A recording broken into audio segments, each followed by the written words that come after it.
superbe dans ce film de Tony Gatliff qui sort donc mercredi prochain et qui s'appelle Van Gogh. Alors Céline, de nouveau à la une avec le livre de Philippe Alméras, Je suis le bouc, un livre qui, selon son auteur, rompt avec la vision indulgente d'un coup de folie tardif de Céline qui ne serait devenue antisémite qu'en 1937. Selon la 4e de couverture. Oui, mais c'est ce que vous dites aussi, c'est le propos du livre, de dire en gros, contrairement à ce qu'on a... Moi j'avais écrit, j'ai droit à une petite correction, j'avais dit la vision intéressée. Qui s'est retrouvé transformé en vision indulgente. Et je trouve qu'intéressé était plus fort. Ah oui, il me semble qu'il y a un certain nombre de gens qui ont eu intérêt, après 45, à dire que Céline était devenue antisémite qu'en 37. En fait. Voilà. Alors on va en parler après. Laissez-moi vous présenter avant de commencer ce débat. C'est fou ce que Céline peut réveiller comme passion. Alors Eugène Sacomano, vous avez publié l'an dernier Goncourt 32. Vous étiez d'ailleurs venu à LCA pour en parler. C'est un livre sur ce Goncourt 1932 où Céline a un cheveu, n'a pas eu le prix Goncourt pour Le voyage au bout de la nuit. Et c'est donc Maseline qui l'a obtenu pour Les Loups. Et puis François Gibault, avocat. Alors vous êtes l'auteur d'une bio de Céline en 3 volumes, parue entre 70 et 95. Les voici. Vous êtes aussi le conseil de Lucette Détouche, veuve de Céline et détentrice de la correspondance et des pamphlets non autorisés, dont on parle, et dont on parle dans votre livre. Pour vous situer un petit peu plus, vous avez été l'avocat aussi de Bokassa, de terroristes libyens, de Michel Noir, de Botton, de Carignan, de Vergès, de Devier-Joncourt. Vous êtes né en 1932, l'année de parution du Voyage au bout de la nuit, et vous aimez le souligner derrière tous vos livres, puisque vous êtes aussi écrivain et romancier. On dit né l'année du Voyage au bout de la nuit, etc. pour vous situer. Donc c'est parce que vous aimez aussi vous identifier à Céline, c'est ce que vous dites. Vous êtes colonel de réserve, vous entretenez le mystère sur votre passage supposé à la DGSE. Ça, je vous situe comme ça un peu vite fait pour commencer. Vous dites vous-même aimer le mensonge et la dissimulation. Vous avez été élevé comme Céline, un peu à la dure, beaucoup d'eau, très peu de nourriture, des vêtements d'été en hiver et des pains glacés le matin. Voilà, c'est une bonne présentation. Oui, c'est un résumé qui est un résumé. Et curieusement, vous êtes aussi le père adoptif, enfin père spirituel de Philippe des Toubifri, ce qui donne une note assez étonnante. J'ai dédié d'ailleurs voilà. Je lui ai dédié le dernier livre. Vous avez publié Un cheval, une alouette. Voilà, vous aviez publié Un cheval, une alouette et Interdit aux Chinois et aux chiens de romans. Qui sera repris prochainement au théâtre de Nesle à partir du 17 octobre. Alors, Je suis le bouc, c'est une phrase célèbre de Céline lui-même, prononcée après la guerre. Ce livre est une réponse à ceux qui militeraient pour un Céline non raciste. Ou de quoi s'agit-il en fait ? Quand il dit « je suis le bouc », il veut dire on me prend comme bouc émissaire de tout l'antisémitisme de mon époque. Vous êtes né l'année du voyage, Céline est née l'année où commence l'affaire Dreyfus, l'année où Dreyfus est interné. Il a vécu, l'affaire Dreyfus a mis pas mal de temps à éclater, mais il a vécu, il a été nourri dans une culture antisémite. Ça, je crois que personne ne le nie, mais on l'avait oublié parce qu'il y a eu le phénomène de Voyage au bout de la nuit. Voyage au bout de la nuit. Je l'avais rappelé, moi, dans la biographie, dans le tome paru en 85, j'avais dit qu'effectivement, là, on pouvait trouver une des explications. Une des explications, absolument. C'est vrai qu'on n'aperçoit pas du tout l'antisémitisme avant le Voyage au bout de la nuit, je pense. Mais on l'aperçoit pas publiquement. Alors, mais dans Voyage au bout de la nuit, il y a déjà certaines traces. Page 72 de l'édition de poche. Qu'est-ce que c'est ? Qu'est-ce qu'il y a écrit, page 72 de l'édition de poche ? Il dit déjà notre avant-guerre faisait ses premiers dans un grand désespoir sur une musique négro-judéo-saxonne. Ça, c'est page 72 de Voyage au bout de la nuit. Et ce négro-judéo-saxonne veut dire quelque chose. Et ça, vous n'avez pas pu le lire parce que vous êtes trop jeune, mais Sartre l'a lu et Simone de Beauvoir l'ont lu. Et ils l'ont tellement bien lu que Sartre a réutilisé le blues dans la nausée, l'idée du blues. Donc il y a cette idée de jazz. Donc il était forcément passé sur ce passage. Ça n'avait pas de sens pour eux. Et en même temps, on traitait Céline de communiste lorsqu'il sort le voyage, tout de même. Voilà. Il a été traduit en russe par Elsa Triolet, il était Georges d'Aragon, enfin il y a comme il publie c'est 36, Mea culpa. 36. Il publie quelque chose qui s'appelle Mea culpa, ce qui en bon français veut dire c'est ma faute, qui semble dire je reviens de Russie, je ne suis plus communiste. Donc C'est jamais été, mais... Oui, mais C'est la mode à l'époque. On va à l'URSS, on revient, il y a Gide, il y a les autres. Attention, On revient. tout le monde a été tenté par le communisme. oui. C'était un espèce de rêve. On va rester déjà un petit peu sur le propos du livre pour ensuite en discuter. Donc le contexte de sa naissance, il y a eu la parution du livre de Drummond, La France juive, quelques années auparavant. Il y a l'affaire Dreyfus. Alors là, j'ai une vision qui était un peu originale et qui me paraît pas fausse. C'est que la France juive me paraît être un contre-coup, l'antisémitisme me paraît être un contre-coup de l'anticléricalisme qui éclate en 1880 et qui va durer jusqu'en 1983. Avec l'histoire des guerres scolaires. C'est la guerre de 100 ans. Hein. Et Drummond s'en prend aux Juifs qui sont pour lui le maillon faible de la coalition anticléricale. De l'autre côté, des gens comme Clémenceau, qui sont terriblement anticléricaux, s'en prennent aux jésuites, qui sont le maillon faible de la coalition cléricale. Les jésuites n'ont pas le droit d'être tout à fait en France parce qu'ils n'ont pas été autorisés et ils ont une terrible réputation. Ils sont considérés comme des espèces d'araignées manipulant les choses. Et vous avez une espèce de jeu de miroir absolument étonnant. Et Céline n'est pas clérical, il est agnostique, il n'est pas clérical, mais il appartient à cette tradition française qui se juge victime des lois d'exception du début du siècle. Vous savez, les choses ont été si loin dans la supposée belle époque qu'il y avait un livre anticlérical où on disait si vous voyez un prêtre dans la rue, tirez dessus. Il y a eu des violences terribles. C'était pas du tout la belle époque, était une période de violence. Céline est née dans ce climat de polémique, de guerre civile larvée et ouverte. Avec un père qui était... Avec un père qui était très nettement, semble-t-il, tout le monde semble d'accord là-dessus. Oui, ça je dis dans la biographie, son père était antisémite, son père était il a vécu l'affaire Dreyfus, tous les soirs il était violent à table, il racontait ce qui se passait, il était outré, comme beaucoup de Français à l'époque, on peut même presque dire une majorité, pendant le début de l'affaire Dreyfus. Et comme tous les petits commerçants, c'est un milieu de petits commerçants où, en plus, on n'aime pas les Juifs parce que les Juifs, c'est le grand commerce, c'est la grande banque, ce sont les riches. Et nous, les petits commerçants, on souffre. Par rapport au grand commerce, par rapport à ça. Paris a élu un conseil municipal à majorité antisémite au début du siècle. Et le passage Choiseul était probablement... D'ailleurs, Céline manifeste cette hostilité lorsqu'il est Grouillot, lorsqu'il est dans ce quartier. Non, bien avant, quand il est tout jeune, il s'aperçoit qu'il y a d'un côté les riches, les gens qui gagnent énormément d'argent, place Vendôme. Lui, il est apprenti chez les bijoutiers et il manifeste, et il assimile la richesse aux Juifs. C'est ça qui le marque à l'époque. Il est élevé dans un milieu antisémite à une époque où la question était d'actualité, puis c'est l'affaire Dreyfus. Mais on peut dire tout de même qui est peut-être même pas encore terminé aujourd'hui. Et c'est vrai qu'il a tout ça un drame national qui est, à mon avis, toujours pas terminé. Mais il ne manifeste jamais publiquement, je pense, à part peut-être une phrase dans le voyage, avant 1932. Et il y a deux Céline. Il y a le Céline jusqu'à 38 ans, jusqu'au voyage, qui est un homme qui a une façon de vivre assez formidable, je trouve. Il aime les femmes, il aime la belle vie, il court les éditeurs et il se plie aux exigences souvent des éditeurs. Je dis pas qu'il fait la manche, mais pour être publié, il fait beaucoup de contorsions.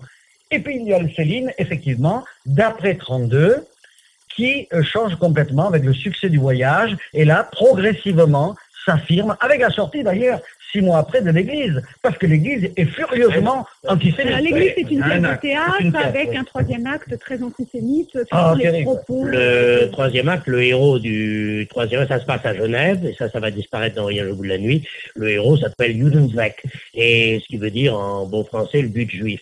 Et le but juif dit nous n'avons pas besoin de Dieu pour voir et nous sommes comme les termites. Et il est président de la commission des compromis et il se montre avec son ami Mosaïque comme manipulant les nations. Et ça peut pas être, on peut pas être plus emblématique. Les indications de scène disent qu'il a l'air d'un rabbin polonais et qu'il a d'énormes lunettes et qu'il pénètre très furtif, très prudent, etc., etc. Et à la fin de l'église, il y a une scène correspondante où Élisabeth, elle s'appelle Elisabeth, je crois. Elle s'appelle Elisabeth, oui. Fait un numéro de danse muet qui donne la contrepartie. D'un côté, vous avez l'horreur, et de l'autre côté, vous avez l'idéal. Et à mon avis, c'est comme ça que c'est. Ceci dit, il faut savoir que Céline a vécu à Genève, à la Société des Nations, à la section d'hygiène de la Société des Nations, et qu'il avait comme patron Rachman, qui a dû rester un type formidable. Il a beaucoup aimé, avec laquelle Céline a eu des meilleurs rapports. Mais Céline s'est toujours plaint du fait qu'il y avait énormément de juifs à la section. Pas antisémite, si. Non, je ne dis pas ça du tout. Ah oui. Je dis que Céline était antisémite, on l'a vu depuis son enfance. C'était un espèce d'antisémitisme de fond qui était rentré et qui est devenu un antisémitisme de circonstance dans les années 30, plus précisément en 36, parce qu'il y a des événements qui amènent Céline à l'exprimer de façon très violente. C'est-à-dire, c'est lié au Front populaire, à Léon Blum, alors c'est lié au Front populaire, c'est lié à la montée, à l'arrivée du nazisme, c'est lié à beaucoup de choses. Hein. Et c'est lié surtout à l'idée qu'a Céline, et qui n'est pas fausse, c'est que la guerre revient. Hein. Céline est un blessé de la guerre de 14. Alors Céline est pour... et il est devenu pacifiste, il a dit plus jamais. Il veut des liens franco-allemands. Il pense à un moment même que les Juifs, c'est à cause d'eux finalement qu'il n'y a pas de lien franco-allemand, c'est la guerre. Hitler agresse les Juifs. Les Juifs sont anti-hitlériens et les Juifs poussent à la guerre. Et Céline est contre cette guerre. On a présenté Céline en pacifiste. Moi, je suis... il est contre cette guerre-là. Ça, il n'y a aucun doute. Je voudrais remarquer que il écrit Bagatelle après la chute de Blum.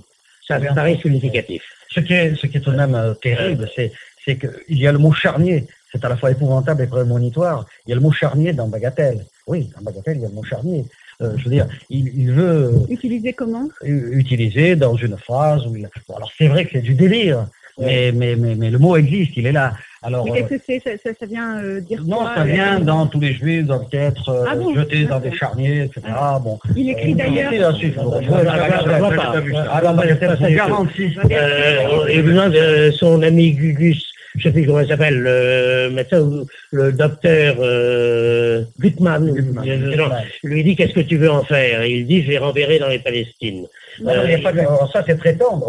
Envoyer les Juifs en Palestine, c'est très tendre dans Bagatelle.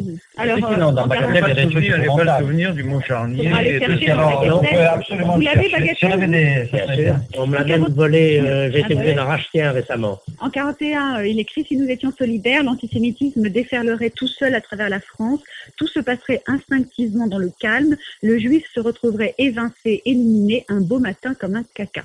C'est sur cette phrase que nous allons méditer pendant 10 minutes, le temps de céder la parole au journal de LCI. On se retrouve juste après pour continuer à évoquer Céline dans LCA, la culture au cinéma.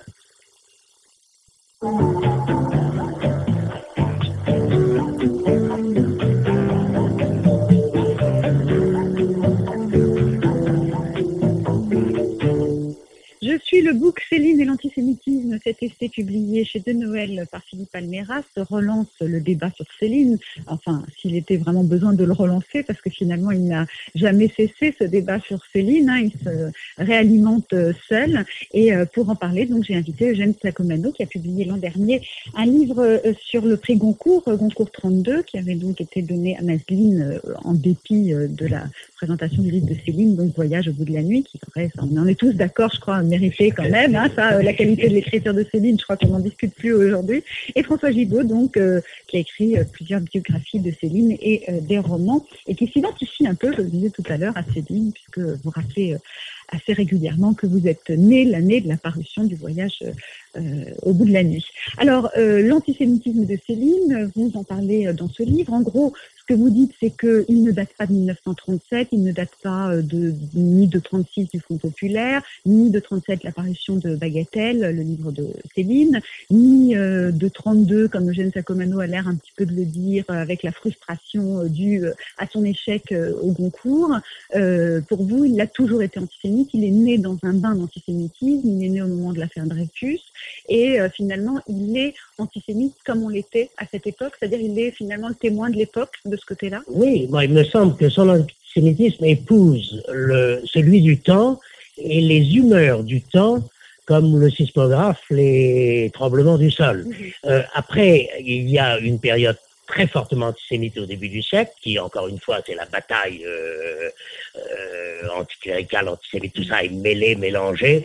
Et puis, il y a la guerre qui apaise tout. Et puis, après la guerre, il y a une grande détente qui se traduit chez Céline aussi. Céline a des amis et des amis juifs. Il se plaint de quelqu'un qui travaille chez De Noël, etc., etc. Tout ça, c'est sur il distingue, mais il ne fustige pas. Et puis, ça éclate comme en 1938. Mais là encore, après la chute de Blum, à l'époque d'une réaction tout le monde sait qu'il y a eu une très forte réaction antisémite après les chèques financiers du Front populaire. Il y a eu une très vive réaction. Et on sent venir la guerre. Et c'est à ce moment-là que les bagatelles, c'est le bouquet du siècle. Mais c'est pas lui qui a inventé la poudre. Il lance ses fusées, mais tout ça a été dit quelquefois. Alors, on a quelquefois insisté sur les emprunts qu'il avait fait aux officines, comme on dit, aux petits antisémites. C'est indéniable, mais c'est pas ça qui est significatif. À mon avis, ça égare. Ça a l'air de dire, regardez, son antisémitisme est emprunté. Pas du tout. Il est vraiment viscéral. Il est dans la suite des grands auteurs. Oui, je crois que le grand mérite du livre de Philippe Alméras, c'est d'avoir replacé Céline. Céline, il n'était pas seul antisémite. Il fallait le replacer dans son temps et dans ces années 30 qui sont des années où on voit monter la guerre. Donc, il faut replacer cet antisémitisme-là dans ce contexte historique. Sinon, on n'y comprend rien. Et on est là pour comprendre. On essaye de comprendre, en tout cas.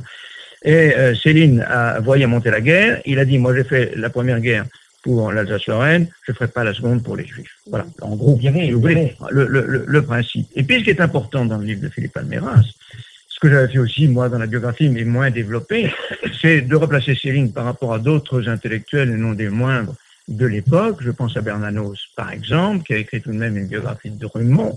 Je pense à Jouandeau, qui a écrit Le Péril juif. Et je pense aussi à Paul Léoto, qui était manifestement antisémite. Et de Dreyfusard aussi. Oui, Dreyfusard est antisémite. C'est une de ses contradictions. Pour replacer dans le contexte un peu. Il n'était pas tellement frustré par l'échec de Goncourt 32, mais du Goncourt en 32. Ça ne débat pas complètement cet antisémitisme en 32, enfin, l'expression publique de l'antisémitisme de Céline. Mais je crois qu'effectivement, ce sont les conditions, n'oublions pas qu'il y a février 34, qui marque beaucoup, qui divise la France en deux. Le journal d'une femme de chambre, il y a tout un tas d'événements culturels et politiques qui s'articulent là, dans cette période entre 32, 33, on peut le dire, et puis la déclaration de la guerre, 39. Et c'est vrai que cela donne l'occasion à Céline le mot est, il faut le lâcher quand même, de pervertir un peu son talent. Un peu beaucoup. De pervertir son talent, car le talent est là, et il le met au service d'une cause qui n'est pas très heureuse. Voilà, les pamphlets. Oui, alors les pamphlets, absolument, oui, c'est ça. Ce qui est intéressant, c'est de voir la réception critique, mais ça vous en parlez aussi, la réception critique de Bagatelle pour un massacre. Alors, Bagatelle pour un massacre, c'est un livre donc qu'on ne trouve plus, sauf sur les quais. Adressez-vous à votre voisin de droite. De votre façon, et sur les quais, les exemplaires originaux valent 1000 francs. Et les contrefaçons valent 150 francs, et quand j'en trouve, quand vous en trouvez, vous le faites saisir, parce que alors, il faut insister sur le fait que ce n'est pas une interdiction légale, c'est une interdiction des ayants droit. Voilà, de la veuve et de Lucien Salmantin. Qui trouve que ce sont des écrits de circonstances, qui trouve qu'ils sont des écrits regrettables, et la première à le regretter. Elle en a d'ailleurs personnellement beaucoup souffert. Et elle dit, aujourd'hui, republier, alors qu'en France, il y a malheureusement encore beaucoup d'antisémites, republier ces livres hors de leur contexte historique, ce sont une véritable Alors, si le fait de savoir si Céline était ou non antisémite n'est vraiment pas un débat, parce que tout le monde s'accorde à dire qu'il l'était plus ou moins tôt et qu'il l'a exprimé plus ou moins tôt, mais enfin, en tout cas, il l'était. En revanche, cette idée des pamphlets et des livres de Céline que l'on ne trouve pas, donc, parce que les ayants droit ne le souhaitent pas, ça, c'est un vrai débat, c'est une vraie question. Est-ce qu'il ne faudrait pas pouvoir lire toute l'œuvre plutôt que d'imaginer qu'il y a deux Céline, un premier Céline qui est le plus ancien, qui serait le bon Céline, celui qui a écrit des livres dont tout le monde monde s'accorde encore une fois à dire qu'ils sont merveilleux au plan littéraire. Et puis un mauvais Céline qu'on ne peut plus lire, ou du moins sous le manteau. Vous dites dans votre livre d'ailleurs qu'il y a Opium de Saint-Laurent, il y a Scandale de Céline. Oui. Voilà. Oui, on peut lire Une allusion à quoi que ce On soit. peut lire les pamphlets, d'ailleurs, ne serait-ce que par citation, parce que le nombre de livres qui ont été publiés sur l'antisémitisme de Céline, et on lit en ce moment Philippe Alméraz. Oui, mais enfin, les lire, parce qu'on lit dans les citations dans des livres, c'est comme ce que vous disiez aussi, c'est comme du écho, c'est-à-dire qu'on a l'impression que c'est secret, qu'il y a des gens qui travaillent là-dessus, et que c'est complètement secret, et que tout le monde n'y a pas accès. Il y a une caricature sur le jugement, c'est vrai qu'Alméraz citait Opium, Saint-Laurent, tout ça. Moi, je peux citer dans mon domaine Maradona qui est un génie, un artiste sur un terrain de football. Et le vice et la vertu. Le vice, c'est le Maradona bouffi, drogué, dealer, etc. Donc, il y a deux personnages dans le même bonhomme. Et chez Céline, il y avait le talent mais fou. est-ce que ne pas publier, Maradona, c'est pas le même qui joue. C'est pas, pardon. Oui. On ne le dit Est-ce pas, que personne ne le publier, lit. c'est pas nier qu'il y a deux personnages? Personne ne le lit. Moi qui suis le meilleur ami de Madame Destouches, moi qui défend l'œuvre sur le plan judiciaire, qui défend le droit moral de Céline, j'ai publié une biographie de Céline dans laquelle je nie pas l'antisémitisme, je l'étale, au contraire. Il y a un volume qui est partie consacré à ça. Moi, je crois que occulter 10 ans de son œuvre est pas admissible. Ah non, il faut pas. On peut pas interpréter. Bagatelle, les beaux draps, l'école des cadavres, c'est vrai. Et je ne crois pas que les pamphlets publiés font un antisémite de plus ou de moins. Alors ça, c'est un point de vue intéressant et auquel j'adhère aussi, parce qu'il y a, comme toujours, il y a du pour et du contre. C'est que quand on lira les pamphlets, il y en a beaucoup qui diront « Ah, ce n'est que ça ». Et les gens découvriront cette espèce ce côté satirique des pamphlets. C'est le délire loufoque, c'est une espèce d'énorme farce finalement que Gide avait dit, mais Gide avait trouvé. Il est complètement maboule. Il est complètement maboule, Oui. voilà. Et Alors, là, évidemment, on crèverait l'abcès correspondance peut-être. On aussi. pourrait peut-être crever l'abcès. Il y a les pamphlets, il y a la correspondance, dont cette phrase que je citais tout à l'heure, qui est particulièrement violente quand même. Si nous étions solidaires, l'antisémitisme déferlerait tout seul à travers la France, tout se passerait instinctivement dans le calme, le juif se retrouverait évincé, éliminé, un beau matin comme un caca. Ça, c'est la lettre à Doriot Voilà. de mars 1941. Il doit y avoir des choses dans la correspondance. Je crois que Céline est sérieux. Je crois qu'il pense ce qu'il pense. Pendant toute l'occupation, il répète, il n'y a jamais eu autant de juifs à Paris. Il le répète tout le temps à propos de tout. À propos de médecine, à propos de danse, à propos de n'importe quoi. Là-dessus. Mais alors il faut quand même dire ce qui est, c'est que nous racontons maintenant l'histoire, je ne sais pas si vous l'avez remarqué, comme si les Allemands n'avaient jamais été présents. On présente ça comme une histoire franco-française. Ça n'est pas vrai. La répression antisémite et la répression anti-juive a été allemande. Et allemande en priorité. C'est Auberg et Knochen, qui ont été graciés par le général de Gaulle d'ailleurs, qui l'ont mené de bout en bout. Et Céline est à Paris, il n'est pas à Vichy. Et il est anti-Vichy. Oui, c'est ça aussi, parce que Céline, c'est un personnage qui est toujours prisonnier de ses contradictions. Nous avons tous des contradictions, mais alors lui, il en a de multiples, et il est toujours prisonnier de ses contradictions. Voilà, si c'est vrai sur cette cohérence. Quand il écrit en 41 Les Beaux Draps, c'est une charge, alors là, contre les Juifs, mais contre les curés, contre les militaires, contre Pétain, contre tout le monde, contre la défaite, contre tous ceux qui sont contre les francs-maçons, évidemment, contre tous ceux qui sont responsables de la défaite française. Ça part absolument dans tous les sens. Alors, il faut savoir ça, et vous parliez de délire, vous avez raison, il y a un espèce de délire verbal. Il est entraîné par son espèce de torrent verbal qui est une forme de délire. Le problème, je crois, c'est est-ce que ces écrits ont fait du mal? Est-ce qu'ils ont été, est-ce que ça a eu des conséquences? Voilà, ça aussi, c'est. Bagatelle pour un massacre, Hitler n'avait pas lu, il n'avait pas attendu Céline pour être antisémite et pour faire les erreurs qu'il a fait pendant la guerre. Moi, je dis que si 90% des juifs français ont été sauvés, c'est pas à cause de Céline. Non, bien sûr. Mais non, parce que c'est une réflexion souvent qui vient dans le sens d'Hitler. Et vous? En fait, il y a eu un jeu qui était un jeu politique où Hitler voulait la paix à l'Ouest et Pétain, je viens de lire il n'y a pas très longtemps le journal de Goebbels dans lequel Goebbels dit carrément impossible d'avoir une solution finale en France à cause du vieux Pétain qui ne veut pas et qui nous gêne et qui est indispensable. Ils ne veulent pas le faire sauter parce que ça veut dire qu'il y aurait eu de la résistance, qu'il aurait fallu amener des troupes supplémentaires et les Alliés non plus ne voulaient pas de troupes supplémentaires à l'Ouest. Donc on a plus ou moins neutralisé ce coin-là. Il n'empêche qu'il y a eu 70 convois qui sont partis. Il y a eu des lois qui ont été faites dès 41 par le C'est pour ça que j'ai maréchal. regretté que vous Voilà. fassiez interdire les lettres à Je suis partout, parce que ça Alors, aussi, les lettres ça à fait Je suis partout qui ont été refusées, à Je suis partout, qui n'ont pas Oui. été publiées, celles-ci. Oui, on aimerait bien il les faut voir. elles étaient- trouver que c'était elles étaient publiable. trop Moi, je violentes, regrette elles que étaient vous ne trop pas tout. J'ai jamais interdit la publication de lettres à Je suis partout. Et ça c'est de l'invention pure. Jamais, jamais, jamais, moi-même, dans la biographie, hein, moi, avocat de Madame Céline, j'ai publié des lettres dont certaines sont horribles, que personne ne connaissait, et qui sont maintenant livrées au public par moi, parce que j'ai voulu faire une Les lettres biographie des années objective. noires chez Berg ont quand même été interdites par référé. Ah, mais c'est tout à fait Oui. autre chose. Ah Ça, bon c'est tout à fait autre chose. Ah ouais. Parce qu'il y avait un trucage de lettres. J'ai pu démontrer que dans ça s'appelait comment, le cahier jaune, il y avait un trucage. Et oui, il y avait un trucage de lettres. Et c'est pour ça que j'ai obtenu la saisie. Alors, D'ailleurs, elle n'a pas Les lettres que j'ai publiées ont été prises sur Et je peux vous manuscrit. dire je peux vous j'ai dire que acheté. le volume auquel vous faites référence, il y a déjà une vingtaine d'années de cela, le tribunal Ah bon avait refusé, Après 10 ans. plus de 10 Ouais. ans, beaucoup plus de 10 ans, il y a 20 ans, le tribunal avait refusé la saisie, ce qui a permis à l'éditeur de vendre, c'était Ballant, si ma mémoire est bonne, Non, Berg. Berg, a vendu, et c'est la cour d'appel qui, un an plus tard, a dit non, interdiction du livre. Mais le livre, il a été diffusé et tous les Français ont pu le lire. il aimait beaucoup écrire. Hein. Il y a les lettres à Gaston Gallimard qui sont délirantes. Et puis il y a surtout la correspondance.